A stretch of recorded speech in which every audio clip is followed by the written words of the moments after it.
extraordinary new book, The Extinction of Experience, Being Human in a Disembodied World, authored by my guest, Christine Rosen. She's a fellow at the American Enterprise Institute. She's a commentary magazine columnist and contributor to the podcast, senior fellow down at the Virginia Advanced Studies Institute. Good morning, Christine Rosen. Welcome for the first time to the Hugh Hewitt Show.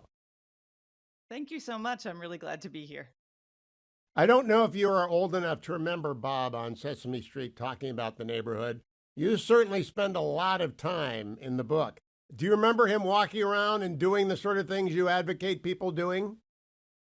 Yes, he enjoyed face-to-face interaction. He cared about his community. He didn't want to mediate or put anything between him and his people, whether they were human or Muppets. So yes. And he did not have a cell phone in his hand. I've got to tell you, Christine, I'll praise you and then we'll get into it. I could talk to you for hours. Many books impact me. They change how I think. Very few change my behavior in real time. But The Extinction of Experience has changed my behavior in real time. And I want to go to I think it's page 107, where you write, in everyday life, we can all try, however modestly, to shift our individual perceptions and behavior by embracing a more generous sense of anticipation, a healthier attitude about delay, by reframing waiting as an opportunity for daydreaming and idle time rather than an excuse for distraction, and by trying to be more patient with one another. So I have done, at least for a day. I also didn't look at my cell phone for 6 hours yesterday. Is that your objective? It's certainly one of the things I would like to see people consider as they go throughout their day. We hear, in the media constantly, we hear alarming stories about mental health epidemics, loneliness epidemics. And I think we've almost become immune to stories about how technology is changing us. We kind of shrug and say, yeah, that's just how it goes. But I want us to pause and actually think about much more mundane experiences, how we talk to our children, whether we know our neighbors' names. Do we even make eye contact with the person at the grocery store checkout line when we're going through? How do we act when we're waiting for a bus or on that bus? I think it's important that these very mundane, everyday human interactions, they actually do affect our ability to get along as a culture, as a society. And so with waiting in particular, and this is this challenge for all of us, we have an absolutely addictive device in our hands that can fill every interstitial moment. So where does that leave daydreaming, which we know leads to creative thinking? Where does that leave patience? We know we have increases in air rage, road rage, all of the rage that we have. A lot of that is because we are very uncomfortable just sitting still, waiting, and being with our own thoughts. I want to recommend very highly to everyone The Extinction of Experience. I heard about it interesting because of technology. I've never actually met Christine Rosen. We're now meeting virtually. But John Podhoretz, for whom I have an unlimited amount of admiration, called her book terrifying. I've listened to you probably 150 times, Christine, since 10/7 when I began making the commentary pod a must listen.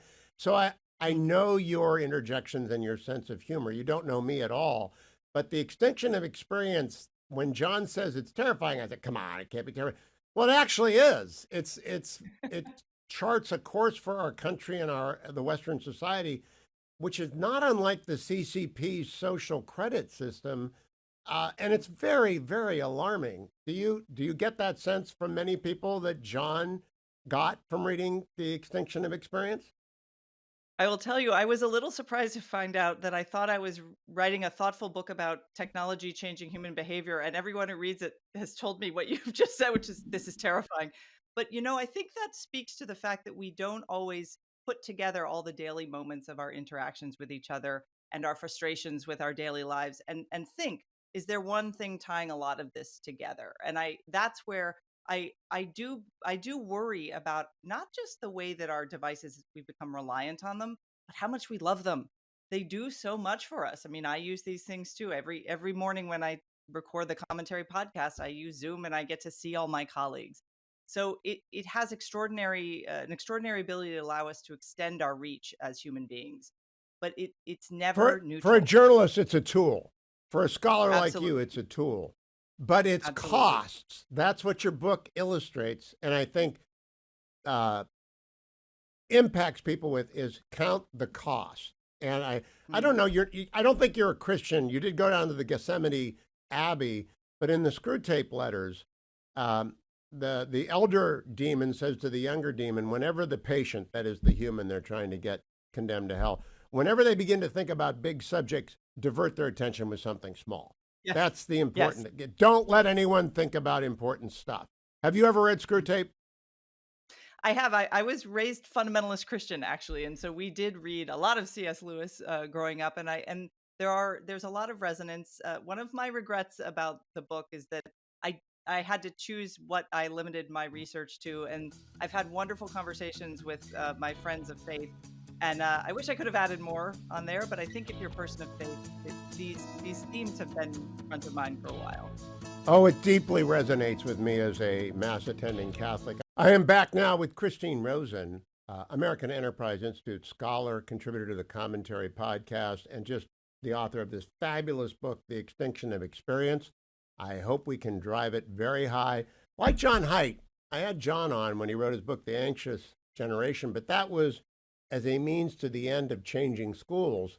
This book is a means to the end of changing you, the listener or the viewer. Christine, I spent a year of my life with Montaigne. The essays, Donald Mm. Frame edition, as a senior in college, writing about his 26th essay on friendship. So I was very, very pleased to see Montaigne throughout the book. And I'm wondering, when did you get hooked on the French essayist? So, graduate school, actually, and what I love about him is how much he loves everything about human beings. As you know, he has sort of often rude diversions about various bodily functions. Let's leave it at that.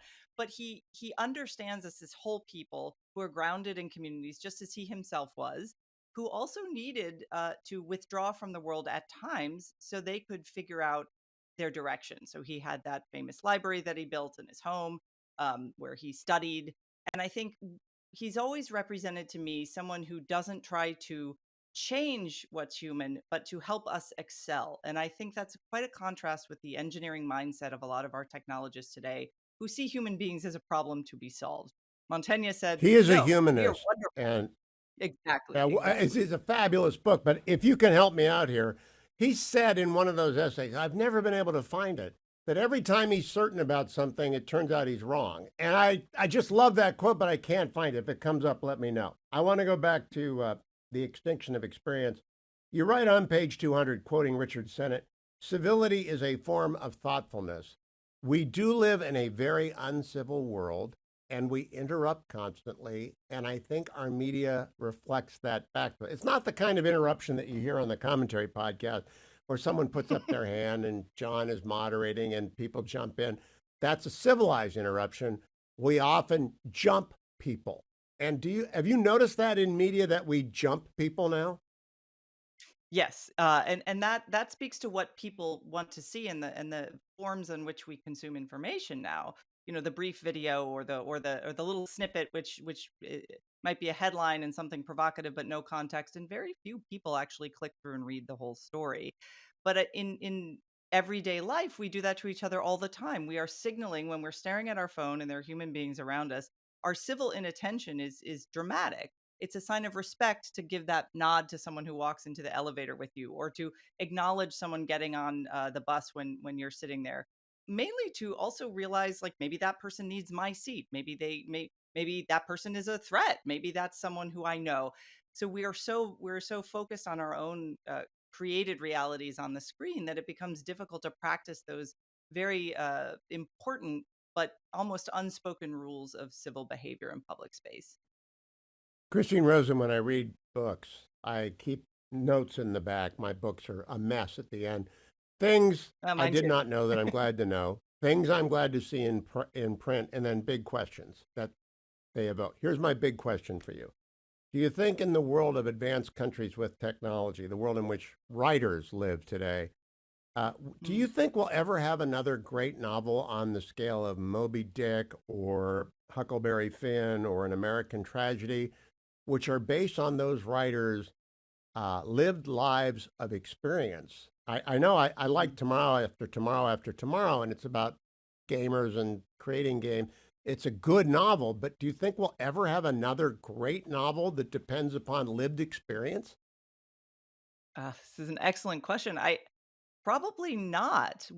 Some of the most creative fiction that I've read in recent years has actually been speculative fiction, where the writer can't living and succumbing to the same daily vices that we all do with technology, tries to project a future where they see the logical conclusion of that behavior or an alternative in some sort of speculative fictional universe.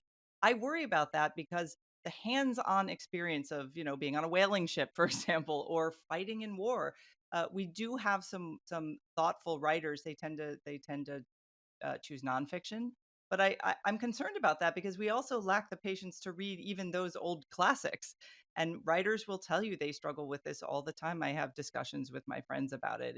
It is a challenge. Our minds are habituated to certain kinds of interactions, and those habits are very hard to break. Yeah, I just can't think of a great novel of the sort that has come out in the last 20 years since the advance. As you say, the colonization of our lives, and I've never heard it put Mm, that way by technology. It is colonizing our lives. I want to go back to a little bit about. Do you remember the Romanian orphanages when they found them after the fall of the Ceausescus, mm, and they found thousands of children chained to their cribs? And those mhm. children had emotional deficits and learning deficits that could not be overcome. Are we chaining children to virtual cribs and expecting a different result? Yes, and this is where I mean, John Haidt's work and Jean Twenge and others have been so useful because for those of us who were sort of in the early technology trenches, worrying about this stuff 20 years ago, we were dismissed as just being Luddites. We now have evidence that this massive social experiment that we have embraced as being good and positive and having no downsides has had downsides for certain groups of children in particular. So we learn we are designed as embodied creatures to learn how to read each other's faces and hand gestures. So even though we're mediating this conversation through the screen, if I couldn't see your face and you couldn't see mine, it would be a very different experience. So young children in particular learn how to express their emotions and read others emotions by looking directly at people's faces, and we know through many social science experiments that having that mediated through the screen is not the same thing for them. One of the things I learned, I had never heard about the movie, I want to get the title correct, The Social Life of Small Urban Spaces by William White. I'd never heard of that. Now I have to watch it. Christine, before we go on further, how long do you have? Because I've got 6 pages of questions. I mean, we can't possibly do this all. People have to read the Extinction of Experience. How long do you have? 15, 20? I have till What's the 10:15. You got me till Oh, 10:15, so I will great, bore great. your listeners. I want to tell you the second impact of the extinction of experience.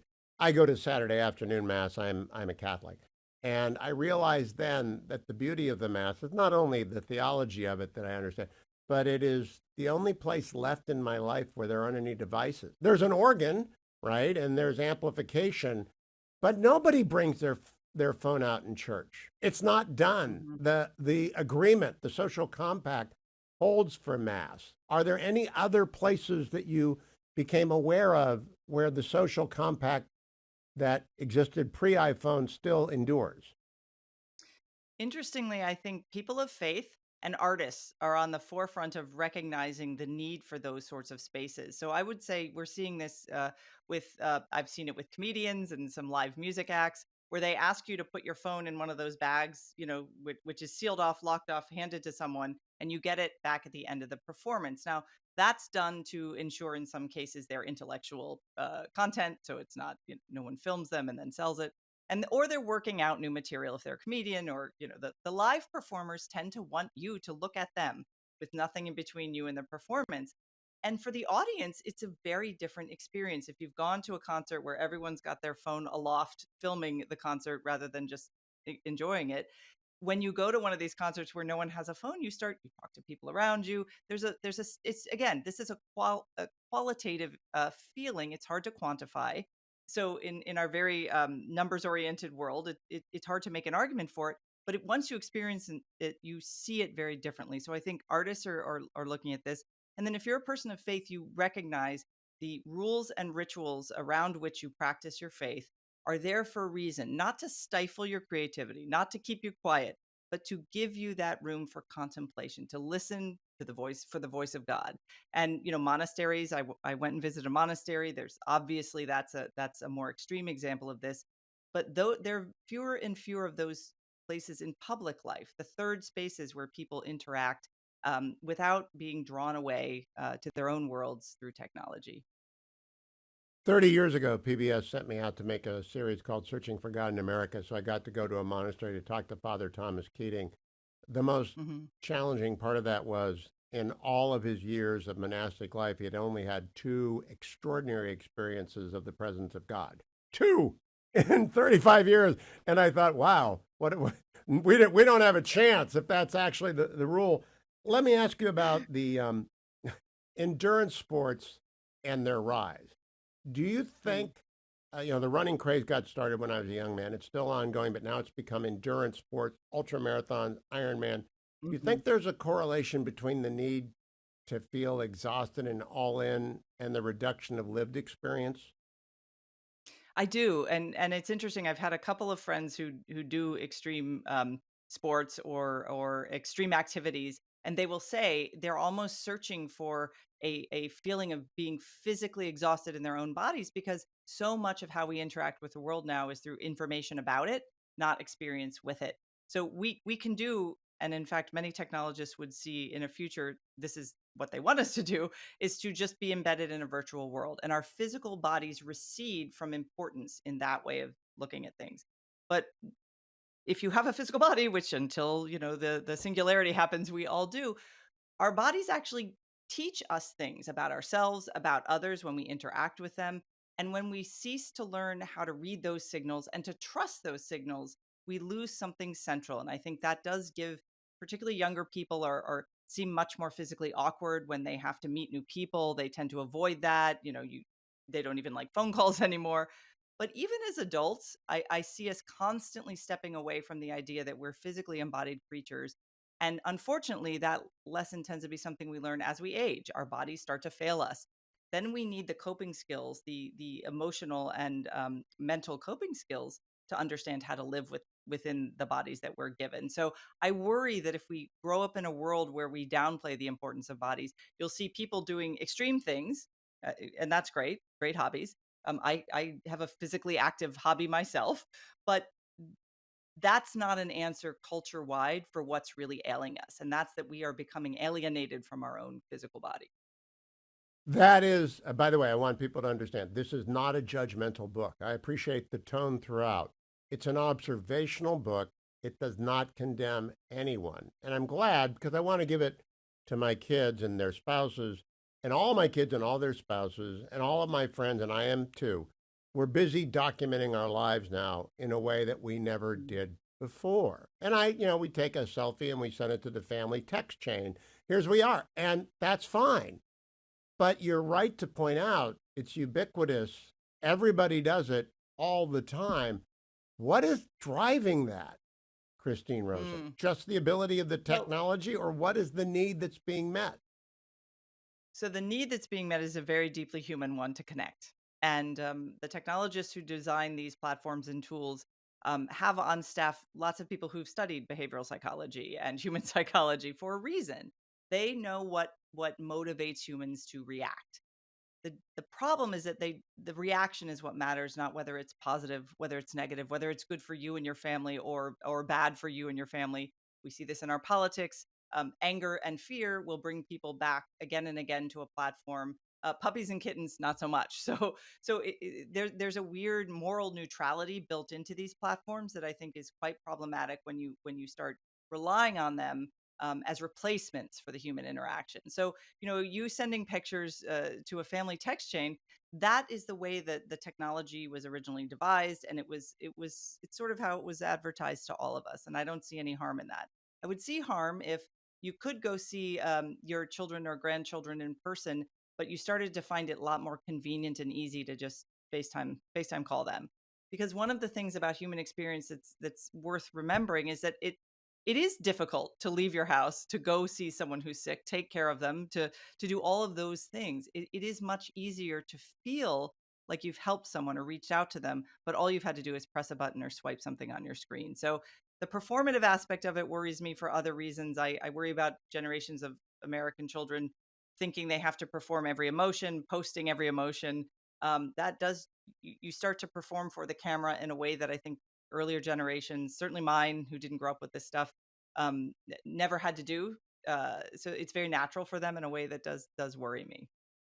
I'm very glad my high school years are not documented. But I also want to Thank you. say there's a Exactly. joke. There's a joke out there that people say, I'm right here when they're talking about, I'm right, I'm standing here. Well, that has a corollary in the virtual world. And on debate night last week, when the vice president said there are no Americans serving in Mhm. combat, a half dozen Marines or soldiers who are in combat were filming themselves watching the debate. And they said, where the F are we? I mean, it was an Right. instant explosive moment. And they posted it, which was probably not a good idea and probably got them in trouble with their command sergeant major. And now everyone's seen it because Elon Musk retweeted it. So there's no sense in denying that it's out there. What they wanted to say is, we are in a combat zone, Madam Vice President. Mhm. So I understand that impulse. We're right here impulse. But a lot of it is, I'm doing this impulse. What's, Mhm. I never needed anyone. I didn't want my parents to know what I was doing. Well, this is a fascinating change, right? Because not only do the kids forget that they can be tracked and surveyed as well as while they're performing their lives, but the parents also want to track and survey their kids at a level that those of us who grew up being told come home when the streetlights come back on now really appreciate. And so I think that again, there's a whole theme of safety and risk aversion that our technologies encourage. Again, the technology doesn't cause this, but it does exacerbate human tendencies, and it does then in our daily interactions with it because we spend so much time staring at our phones or staring at screens. We can't not be changed by it. So the question is, are those changes having a detrimental effect, both individually and more broadly? And I think the expectation of surveillance and performance are two things that I worry will have implications for a country whose founding principles are about freedom, about some risk taking. Really, our risk taking now is all vicarious. We watch a lot of other people do risky things and do less of them ourselves, unless we happen to be that minority that pursues that kind of adventure. I But we did not need risk. know until I read this book that there's a website devoted to fighting. There are so many bad websites that you apparently have visited that, everybody knows about OnlyFans, and I hope they don't go to it. But there are lots of strange, like Findery and the one Mm-hmm. with 6 letters, People Keeper, Yes, PPL, KPR. I mean, there's weird stuff throughout this book. I wonder how you spend your day. However, I want to get to my. I take You a lot must of you walks must to clear go my where. head. I will say. Golly, golly, golly. I have two-year-old grandchildren. I have watched them both fall down steps. And I was thinking Mhm. about that because it scares you to death as a grandparent. Yeah. A, it's on your watch. You hope they don't break anything. Is it good for toddlers to fall down steps? Is it the kind of experience they need, Christine Rosen? Well, there's a wonderful book written years ago called "The Blessings of a Skinned Knee." So yes, the way that children develop understanding of both their own bodies and physical space, and the risks and rewards of navigating physical space, is by being in physical space. Not playing a video game on an iPad, or spending their time trying to get the attention of the adult who's staring at their phone while pushing them in the stroller. They need those constant back and forth, both with the natural world. And in fact, the title of this book comes from a naturalist whose early concern in the late 20th century was that children weren't going out into nature and getting muddy and seeing nature in its glory and interacting and seeing animals.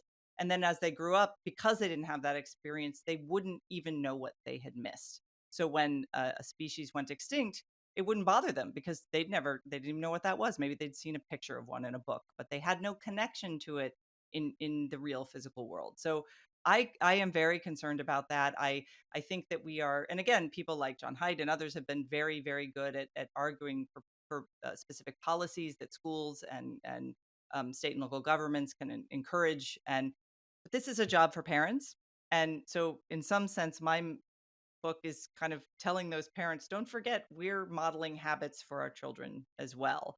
So we're concerned about them, but we're also engaging in some of these mediated behaviors that they see us doing. And so they're learning from us. So we should set a better example if we can. Well, it convicted me. I'm guilty, guilty, guilty of absorbing museums the We way that you all are. discussed. No, we all do it. There is a very fabulous chapter on museums in the book, The Extinction of Experience. And I said, guilty. I got, unless it's Rembrandt, I'm not sticking around very long. If it's Mhm. Rembrandt, I'll sit there forever. But other than that, I just, oh, that's interesting. Maybe take a picture of it that I never revisit. And so I'm Mm. convicted by your book. So I say that only because it's not just for parents of children, though they will benefit from it. It's for adults who are being colonized by their technology. Second big question. My summer's guilty pleasure has been to listen for a second time to the Master and Commander series by Patrick O'Brien, Mhm. recommended to me originally by David Mamet as being the best dialogue between men ever. And there are 20 books. And I've listened to it. Mhm. I'm on book 18 now, the Yellow Admiral, the Yellow Admiral. And it occurs to me that when the Napoleonic Wars went people traveled all over the world and fought the war everywhere. Ships were technology that took naturalists to places they had never been before. Voyages of Mhm. discovery, they were technology, right? Ships were Yeah. technology. Text was technology. Is this, are we overreacting to just the latest technology, or is it the speed of the technology that is so unnerving to me? I don't know if it's unnerving to you. Yes, I do think that the real qualitative difference now is the speed and the scale. So it's not merely that we have these tools that our period of adjustment. If you think about how long it took most Americans to have a landline telephone in their home, and then a television or radio, there were decades for the adoption of this technology. That has absolutely been compressed by our current personal technology. So that's one thing, is that our old-fashioned human brains have less time to adjust to the new norms and the new rules and the new ways that these technologies are disrupting some of our understanding of how to behave. But there's a second part of it that I think is new and that is more worrisome to me, and that's its absolute infiltration into private spheres. So the TV came into your home, but you could turn it off. Now, if you have a gaming system in your home, it can send actual feedback about your physical reaction to playing a game. Your screen can track your eyes on certain website.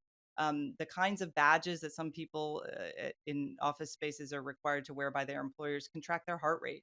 So we now are bringing these tools not only into our private spaces but onto our physical bodies, and and we're sending all that information back to someone, whether it's an employer, whether it's a private website, whether, as you brought up earlier, the in China, it goes to the government. So I don't think we're at risk of that right now, but we are being habituated to the idea that a lot of our unspoken feelings, behaviors, and physical responses are totally useful information that tech companies or others should be able to gather. I think we should try to slow that roll, as it were, because what that reveals about our own emotional state and our own private inner world is quite vast. It's rather alarming when you realize what all of that data put together can reveal about another person. It's also indicative of the fact a good thing about human being is that we do want to experience things. But Yeah. taking, for example, you have a chapter on travel and taking the risk out of travel and exploring a city. So I sent to my oldest friend, who we walked from Battery Park to 44th Street one day in New York. He'd come down from Boston. We had never done that before. And it was remarkable. That's 1981, though. We did that in, excuse me, 1980. And you talk about Farragut Square and the public space in front of the New York Library. I know both of those places very well. They have changed back after dark to being very dangerous places like they were in 1980. But the experience of looking up and counting, we counted for 10 blocks the number of places you could get food. And in Mm. 1980 in New York, it was vast. And we were observing, we were not looking at our phone. And you Right. noted, and I told this story, I retailed your story already yesterday about the number of people who run into each other and the fact that you were doing dangerous experiments in first person. Anecdotal evidence is evidence of anecdotes, but I love your anecdotes. Bumping into people and them getting mad and how you can diffuse them. I thought, you know what? That's absolutely right. I used to walk in New York, head up in 1980, a million people, no one ever ran into each other. It is not Hmm. uncommon to walk in, say, Old Town Boardwalk now or Farragut Square and run into someone because or Hmm. bicyclists run it. It's I hadn't even thought about it, Christine, till I read about it. Did it surprise you when you observed it? It did. I so there are all these unspoken rules that are yeah, as embodied people we follow when we're in public space, and it's almost like a ballet to watch it work well, right? People cross very busy plaza, people avoiding each other. But that's, as you say, when you describe the walk you took in 1980, though we were having a look up experience. We were looking up and looking around, and we were constantly navigating in space other human beings. We now all in public space are having look down experiences. We're also having these in museums and elsewhere, but we're looking down a lot. That small change from looking up and around to looking down has absolutely obliterated all the rules of public space. I did this sort of tongue in cheek experiment where I wanted to see if people felt entitled to not pay attention to others if they were on a phone. And they did. And we all do that though, again, right? How many times has a human being been across a checkout counter from you and you're glancing at your phone, maybe there's something you want to make sure you didn't forget, but the message to the other human being is you don't matter. This connection I have here is more important than you are. And that might seem like a small thing, but en masse, when we all behave this way, we all become we become kind of petty tyrants in public space. So people get very testy if you interrupt their conversation or you bump into them when they're talking and looking at their phone. But I did that experiment because I wanted to make sure that I wasn't overreacting. And then it did, of course, make me more aware of when I turn to my phone if I'm waiting or things like this. Again, these are all we all do these things, and that's why I'm not trying to condemn the experience because it's designed to keep our attention, but to Oh, maybe think about having more. everyone's convicted. Everyone who Yes, we're reads all your book guilty will in be this. convicted. We're all guilty. But I've got to say, there's the terrifying part, which I'm going to come back to. There's the jarring part. You write about how meetings and conferences had extraordinary value before the iPhone because of your interaction during breaks. And it jarred me because I recollected I've been a lawyer since 1983 and I've been in media since 1990. In the first year that I went into private practice, I was at a conference on endangered species law, which is what I practice. And two people in front of me turned around, Mike and Len, and we began talking about something that had been said. They became my best clients for 30 years. I mean, it actually put my kids through college. They were the biggest client I ever had because of an interaction during a meeting that would probably not have happened had any of us been checking our phone. That was so jarring to me, Christine Rosen. Has anyone else remarked on that to you yet? Yes, I have a lot of friends who go to either they go to academic conferences or they're in some sort of industry where there's frequently conferences, and they talk about how surreal it is to see everybody pay attention during whatever the presentation is, often which is done using PowerPoint. I'm not a fan of PowerPoint for your, just so your listeners know I don't like PowerPoint, but then they would mingle, right? There would be meals together, other things, but now everybody retreats to check their email, to talk to a friend, to do whatever they we all do on our phone. Our lives are on our phones, and what that means is those serendipitous encounters don't happen anymore. And not only do they not happen, but we're kind of actively repelling the opportunity for them to happen. And so I've had a lot of conversations with people who say exactly what you did. They bumped into someone on a different floor of their building, and that person became their collaborator. Um, I think what's always worrisome to me is some of the rhetoric coming out of Silicon Valley talks about how I think it was Eric Schmidt of when he was at Google said we can engineer serendipity. No, you really can't. Not the kind of serendipity that human beings want and need, and are the ground upon which creativity and collaboration really form. So you do see more companies trying to force that with design choices, like they're building courtyards where everyone will be forced to cross paths and interact. That's fantastic, as long as everybody's not staring at their phone when they're walking across that courtyard, because we bump into each other, we are sort of forced to acknowledge the other person, and then maybe we'll get to know them. Now maybe we won't, or maybe it's someone we don't like from the other side of the office, but again, the serendipitous things are not something that we can or should engineer in the way that I think a lot of our tech companies would like us to believe they could. Christine Rosen, you do not have this in the book, but it's one of my questions for you. Do you host dinner parties at which people are strangers to each other? I have, yes, I have done that. Often the stranger is the date of a friend, so someone none of us have met, and they bring them to the dinner party as a kind of gauntlet running social test to see if we'll all like this person. But it always leads to a fascinating conversational drift because if you want to get to know a new person, you ask them questions. They start telling you about their lives, and then everyone around the table often has some connection or some additional question.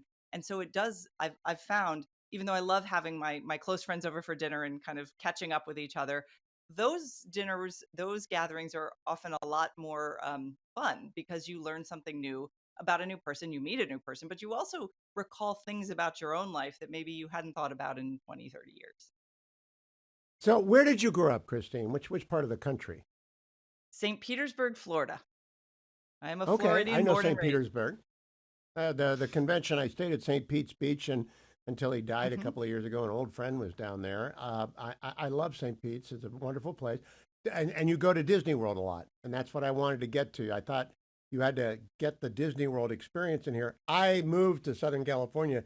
The Disneyland experience was ubiquitous, and so we talked about Hmm. your book at lunch yesterday, lunch of six people, and we talked about waiting at Disneyland, old school versus new school. And we talked about the privilege that people can now buy. They can buy Yeah. going to the front of the line. That just, all of us are very, very, we could afford to do it. Everyone who went thought, we object to that, Christine. It's not Hmm. fair that people don't have Hmm. to stand in the line. And you wrote about the rules of fairness that are deeply imbued. Are those changing in your view? Or are we right? That's just wrong for Disneyland to do. No, they are changing. They're changing in two ways. One is this sort of ability to buy one's way out of the human experience of waiting, and how that does trigger unfairness because it is unfair. It shows, it divides the world into haves and have nots, and at a place where everyone's supposed to be coming together and having a fun experience, which is what Disney is supposed to be. It's even more profound because people are in their leisure time, and they're often with their families and children, and to see those people walk by, and I've used it was called fast pass at the time and now it's got a different branding, but I took my sons to Disney when they were young and we got it for one ride, we got the fast pass. I felt bad walking past all the people waiting in line. Of course we were those people on the next ride, but that's one way it should trigger unfairness, and also people game the system, which is a whole nother problem. But the second thing that I think has changed dramatically is our expectation or willingness to wait. So what Disney has done, when I was young, we just stand there. You just stand and do that. That they, like cattle, they would herd you through these S-shaped lines till you got to the ride. Now you're entertained while you wait. There are screens. There are all kinds of sort of little things happening all around, and so you're never at the Dumbo the Flying Elephant ride at Walt Disney World. Now there's an entire pre-ride experience. It's I didn't designed know to. that. Oh yes. Oh, it's the That's a whole thing. horrible line because the ride's so bad. It's a Exactly, horrible the ride. ride is 2 minutes of hovering at 2 feet above the ground, right? Lurching Yeah. around in an elephant, but the thing that they had to do that because the number one customer complaint year over year was waiting. We don't like to wait. We are here, we wanna get it wi so people had become more impatient, and look, it's a business. They're gonna respond to the demands of their consumers, and but I think that really tells us something about ourselves as a culture that we can't even wait even when we're on vacation and time is not supposed to be as strict a taskmaster. We don't want to wait. So I worry about that. I also worry about the constant need to barrage ourselves with entertainment at every moment. And the funny thing is, if you go to that line now, half the people in it are still staring at their phones while Disney is trying to entertain them on the way to their Dumbo experience. Yeah, frustration. I always tell people, and I try to adopt this attitude, that if you're having a terrible travel day, and they are more now than they were many years ago because more people travel and airlines haven't adjusted yet, that if you're having a disastrous travel day, that disaster will become tomorrow's dinner anecdote and you'll be able to retell it. And the waiting in Yeah. line is actually a valuable story that you'll be able to generate conversation, mirth, usually, when you reflect back Hmm. on your meltdowns or your anger. And public people in public spaces can't get angry. But frustration used to be something that you learn to control. And now the road rage thing is very, very troubling. That's not the terrifying part. I'm holding on to terrifying. It's troubling. I'd never drawn the connection between road rage and technology until you lay it out. Has anyone any scientists contradicted you on that yet? Because it's very alarming. No, and it's so there, there's the correlation causation part. I wouldn't argue that the smartphone has led to increased road rage, but I do think the habits of mind, and this is sort of a theme throughout the book, the habits of mind that we're forming by our constant use of these ubiquitous technologies does contribute to behaviors in other realms. So, back in the day, people said, "Oh, we don't want kids playing violent video games; they'll become violent." Okay, they didn't become violent. That concern was misplaced, but the opportunity cost of those kids spending all their time sitting there playing video games indoors rather than being out in the real world among their peers face to face, that did have consequences for their mental health and their physical health. So I feel like with a lot of our examples of cultural impatience, it's what we expect of the world and how much of the world we think we can control because of the habits of mind and our use of these technologies. So when I get behind the wheel of the car, I want to get from point A to point B. I have my GPS. I'm ready to go. And if someone's slow or looking for a parking spot, I live in a city where we all park on the street. I feel myself becoming impatient in a way that is ridiculous because what is this going to add a minute or two to my getting to my destination? But my expectation is for on demand, instant gratification in so many other realms of life, and I get it in all those other realms of life. It's not like this is a wish that's never fulfilled, it's constantly fulfilled. So I think that translates into our behavior in places where we can't control things, whether that's in the road or when we're all Oh, stuck in a plane that's delayed. that that's was very much a point I took away as well. Be aware of your behavior when you are being frustrated. Mm. Richard Dawkins, with whom I've had very interesting, occasionally confrontational conversations, and Christopher Hitchens, they all believe in the selfish gene. They all believe we're just creatures of evolutionary biology, and they do not account for. I'm putting aside the religious thing. If you were Richard Dawkins, would you tell parents that they were advantaging their children and their grandchildren via the gene pool by making them less technology dependent, or by making sure that they were very efficient in using the technology? In other words, are parents going to evolve into encouraging technology or discouraging technology because of the effects on the gene pool? I hope that they will discourage the technology use. And if you want an example, most technologists don't let their kids get high on their own supply either. They send them to Waldorf schools, Montessori schools. These are booming in Silicon Valley. The people who make this Oh, stuff that we all are hooked on don't let their kids use it. They have stricter rules for their own families. That should tell you a great deal about what they understand their product is capable of doing. And so I think, and again, I think we've had this unfortunate social experiment for the last 10 or 15 years between smartphone infiltration and social media platforms use, and we are seeing and now acknowledging that the negative consequences were always there if you looked for them, but now we're acknowledging them, and I think that's important. I think parents can and should take more agency in deciding that stuff for their kids. Now it's really hard because they are wonderful babysitters. Like if you want to cook dinner and you've got kids running around the house screaming and you don't want anyone to get hurt, and you're at home by yourself waiting for your spouse to come home. Yeah, putting them with giving them an iPad or sticking them in front of a TV for 30 minutes, I understand that. But there, we now have to actively choose not to do that and have really principled reasons why. We have to defend it's harder for parents. It's actually harder work to sit there and make sure that they are doing something safely playing, with their hands and interacting with each other. It's easier to look at your phone while your kid runs around a playground than it is to kind of observe, not to get in there and direct their play. That's also bad for them. But yes, I think parents are waking up to this, and that's really an optimistic thing because I think that'll have long term consequences for some of these habits of mind that we formed. I took my oldest two grandchildren to Fenway Park this summer to watch a Yankees Red Sox game, and I realized they did not have they're 9 and 11 or something like that, 10 and 12. They did not have the skills of finding an exit if they got lost. And Fenway's 50,000 people in the middle of nowhere, and one is a girl and one is a boy, and I just thought, boy, well, I used to go to the Cleveland Browns games, and I knew how to get back to my seat, and I didn't Hmm. have texting. I didn't have any of that. Do you think children and young adults, even anyone under 25, have the same skill set that you had, and I, as an ancient mariner, have definitely. The good old days when I'll call you for dinner, be home for dinner kind of days. Do you think they're Mhm. losing certain kind of skill sets? Absolutely. There is a mass de-skilling of human skills that's been going on for a couple generations now, not just in reading face-to-face signals, but finding your way. So GPS is incredible. I use it. Most of us use it. Um, but it does place you at the center of the map, and it just points in the direction you need to go. If you've ever had to learn how to read a paper map, which those of us from, the before times needed to do, it's a very different thing. It's very disorienting. You have to find where you are, and then in relation to everyone else, how to get from point A to point B and then on to point C. And this is a skill I always took for granted until, and I tell this story in the book, I got lost where in Northern California, my GPS It's in wasn't the book, working. It yeah. was in the car. Yeah, and it was terrifying because I actually know how to read a map, but I didn't have one because cars don't have maps in them anymore if you rent them. And What were you in the it was Sierras, by the scary. way? I was trying to figure out where you were because that would be very Yeah, scary. exactly. Yes.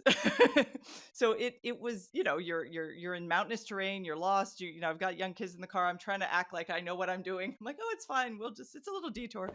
But at the end of that experience, I bought a massive road atlas when I got home, and I taught my kids how to read a map. So, and one of my kids actually has become, he spent a month in Wyoming this summer, in the most remote parts of this country, with no technology at all.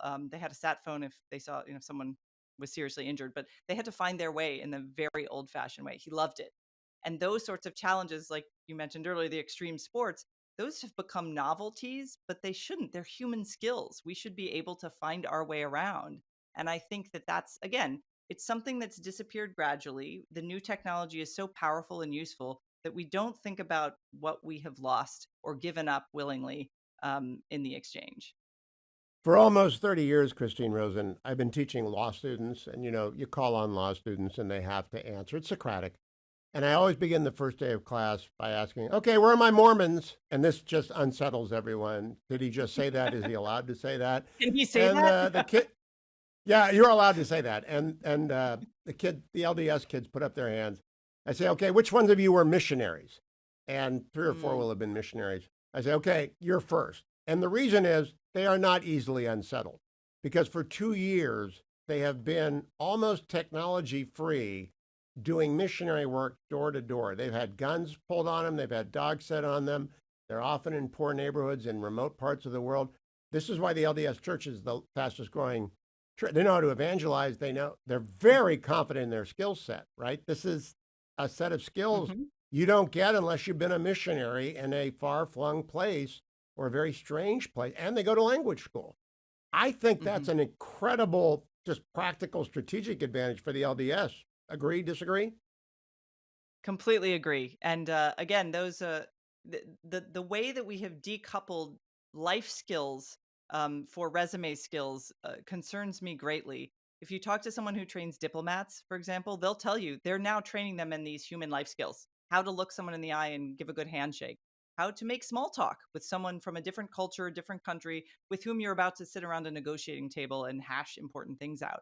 Missionaries are putting themselves every day, all day, in front of other human beings who are strangers, and they're having to learn how to say, first of all, I'm not a threat. I have something I want to share. Are you willing to listen? Again, these are all, half of those skills are just being face to face.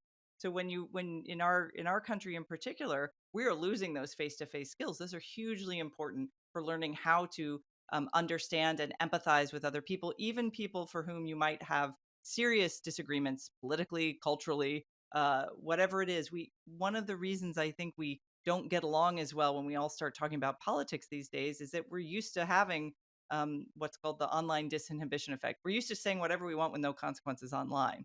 So when you sit down and actually have to negotiate another person who disagrees with you, your behavior will or should change. But that's also a skill. And so we need to do more of that, to practice that sort of empathy, the kind that those missionaries learn just by having to go day in and day out and take that risk. The rest of us can avoid that risk a lot more than we used to be able to, and I think we should actively seek out, more of those moments. Christine, I mentioned I began to become familiar with you after 10/7. And during the week when the commentary podcast was talking about the extinction of experience a couple of minutes a day, no one connected the disaster, the catastrophe of 10/7 to the de-skilling of the Israelis living on the border. They are very skilled with weapons. They are very skilled with many things, but they had no human experience of the Tutu Hutsi kind of violence, that just maniacal evil. They couldn't imagine it. It was a failure of imagination. Do you think we all are subject to that? I think and this is a real concern for me about not just our politics, but our broader society, is that we have very different understandings of reality now. You can live in a world surrounded by other people and certainly surrounded by an online community. And it is a community. People connect to those people, even if they've never met them and don't even know their real names. We can connect to our whatever reality we want, and so we do not have a shared reality.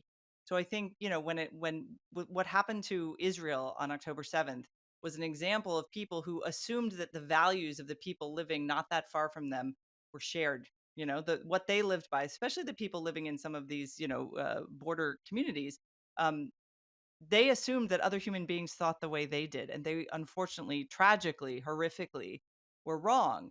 What was fascinating and sort of horrifying to me was to see that in the West, where we are supposed to understand, value, and uphold certain principles about the integrity and dignity of human beings, those were abandoned for political aims. So not people questioning whether slaughtering someone, an innocent mother and child, simply because they were Jewish and lived in a certain place at a certain time, justifying that.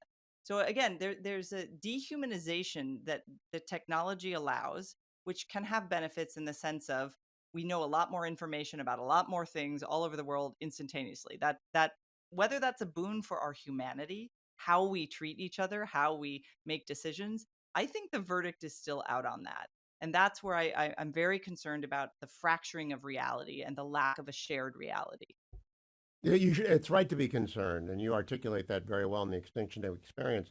The horror of 10/7 knocked me off social media for 6 months, maybe 5 months. I didn't post anything except about Mhm. Israel because I was so horrified. It was a 9/11 kind of horror. It's wearing Mhm. off now. I think people. I'm reverting. I'm back to posting something about the Browns and the Guardians. You don't have an X account, by the way. Why not? I I have no social media. No, I've never have, and I doubt I ever will. Well, are Well, you an and this experiment of sounds one? noble. No, this Wow. sounds noble, but I no, it sounds noble, but it's probably because I would get fired if I blurted out my initial thoughts all the time. I'm not disciplined enough to have a social media account. But no, I for me it was more, especially until my kids have just gone off to college, but my free time was with my kids, and I knew that would be a distraction for me. In that sense. So, and I like to pick my Is the fights in commentary podcast changing your life? Because I'm addicted. Abe is funny and smart, and it's worse than that. Uh, uh, Seth misled me about tires because I watch it with my wife, and she won't ever take a recommendation from me again. John Podhoretz's depth and breadth of knowledge is simply staggering. And Matt's a weekly guest on this program because he's the most important young conservative writer in America. And you. And so I'm addicted. I mentioned you in the Washington Post today, the podcast and the people on it, along with other podcasts. Has it changed your life now that you are being listened to by vastly more people than prior to the commentary podcast? it's been really nice because, well, I mean, setting aside the weekly not so nice emails I sometimes get from angry people, but no, people reach out, and I've been wonderfully surprised by the breadth of political representation. So people who will write and say, I'm a lifelong Democrat. I don't know why I was even listening to this podcast. A lot of people found us during COVID, which was just at the time it was my former colleague Noah Rothman and Abe and John and myself, who we were having daily Zoom calls just to catch up and see how everybody was doing. And we just started recording those because we thought, well, we don't know what's happening, but we're trying to figure it out. Other people must be wondering these same things. And it turns out they were. So I've been really grateful for how uh, broad our listenership is, not only geographically, but politically. And but it hasn't changed the spontaneity of the conversation, which I think is a good thing. we still say lots of crazy stuff. We still make mistakes that we then have to correct, and we still have very low production values. But we, Oh, I but think it is an ongoing. now this was not a trick question, but commentary is technology now. Podcasting is a technology which has fundamentally changed how healthy I am Right. because I go as long, I end up walking or running, trundling really. I'm not very fast anymore, as long as the podcasts are there. I'm now addicted. Uh, Okay, if I can listen to Getting Hammered or commentary or the editors, I've got a half dozen that I listen to. Megan Kelly, whatever, Jim Garrity, Three Martini Lunch, Dan Senor, of course. I mhm. listen as long as the podcasts go on after the program, and so I'm done it early in the morning after the show, before long before noon. I'm done broadcasting. My question to you is: that's technology that's Yes. impacting my life positively, and it sounds like it's impacting yours positively. So there's Mhm. a MacGuffin here. It's good. It's good that that Yeah. happened, isn't it? Absolutely, and that's where I always kind of chuckle when I'm called a Luddite because I couldn't do my job without technology, and life would be much. Look, I love my washing machine and dishwasher. I do not want to go back to the time where I had to do any of that by hand. And obviously, technology brings a lot of positive economic and entrepreneurial opportunities. Those are all good. They are all also something you can measure quantitatively. So I guess my concern is, what are we not understanding about qualitative experiences, things that have changed because of these masterful tools that we now have, and how are we kind of using them unthinkingly now in realms of our life, particularly private life, but also, when we're experiencing things that we shouldn't need to mediate, like going to a museum and looking at art, going to a concert, travel, time spent with our most intimate loved ones.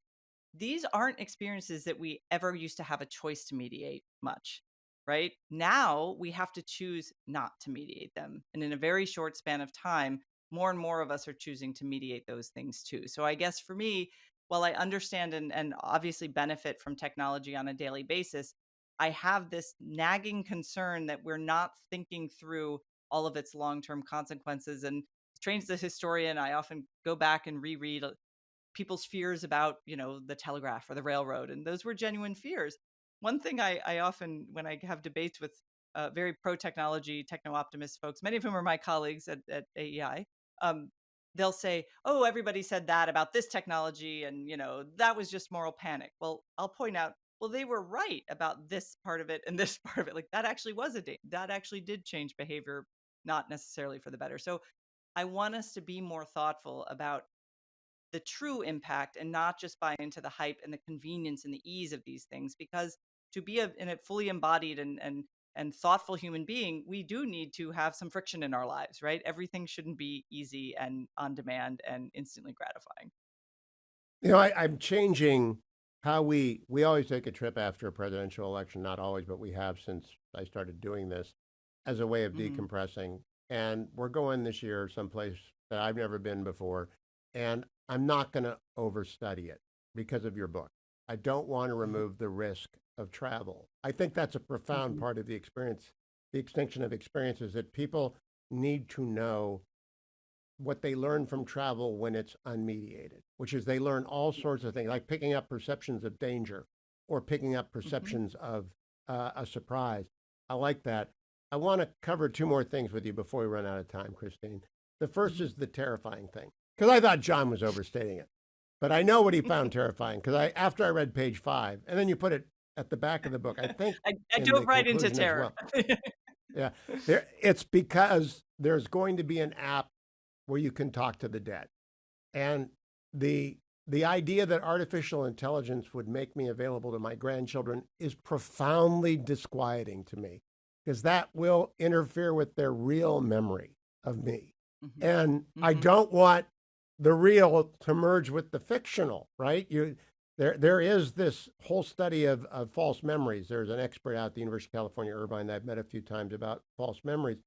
I think that's horrifying that people, it's like seances on demand. It's crazy. Maybe it's my theology, my Christian, my Catholic, don't talk to seance, don't go to mystics sort of stuff. But is that what John was talking about? Because that's on page 5. You bring it up again at the end. I don't want people to do that with me, but if anyone can be recreated by AI, it's a talk show host who's been doing it for 30 years. Yes, you're a prime candidate for this technology. I will warn you. Yeah, you're absolutely right to find that not just unsettling, but deeply troubling for two reasons. One, we are finite creatures, regardless of what all these life extension technology people are promising you. Yes, we have also, again, through wonderful technologies like antibiotics, extended the human lifespan. But one day, each and every one of us will come to our natural human end, and acknowledging that fact. And you don't have to, I think people of faith are more connected to this understanding in a very uh, good way than people who are secular, but and a secular person can also understand this. Having a limit means you have to value your time that you have. That is the one resource that we all have a limited amount of. And the fact that we don't usually know when that time will end means we have to have it somewhere in the back of our minds every day, whether that's yeah, worrying about the kind of future world we'll create for our kids and grandkids, or if you don't have children, just the kind of contribution you can make to improve the world before you leave it. So that sense of limits is very important. I do also worry about exactly what you said about memory. Our memories right now, a lot of people's memories are on Instagram or Facebook, owned by a large company. That can also remove them if you violate the terms of service. Our understanding is digital, not always tangible. So if you grew up with actual photographs, that is not the experience of young Americans now. They don't have those tangible things more likely than not. And that affects our ability to understand the past and how the past should still be and still present obligations for us in the present and the future. So we don't just owe the future something, we also owe a debt to the past. And understanding that history is important. And I think digital technology would like to make it all sort of all of us live in the now because that benefits the technologists. But we do need Forever. to dwell on it. Exactly. They want us to And live in the you're now forever. totally. And because they make money off of that too. But the digital death is again seen by folks with that mindset as something to be overcome. Whereas I think death is a reminder of our humanity and of our how precious it is because it is a short span of time that we're on this earth. Well, it's interesting. In 1995, I got to sit down with the Dalai Lama for 3 hours for that special I told you about. And to quote Bill Murray, I got that going for me. But he said he visualizes his death every day because it's the most Mm, human of experiences. This is very unsettling if people think they can get around death because they can't. mhm. The Catholic approach is think on the four fundamental things: death, judgment, heaven, and hell every day so that you're appropriate. Now, I want to close by getting your advice. I have been teaching since 1996, classes that range usually from 50 to 100 people, con law 2, and occasionally a Mhm. seminar, but mostly they're 50. I've always been technology neutral. I don't care what you bring in, you have to pass the bar. If you're playing crossword puzzles or you're streaming whatever you're streaming that your neighbor or you're making jokes about me, I don't care. I've always been indifferent.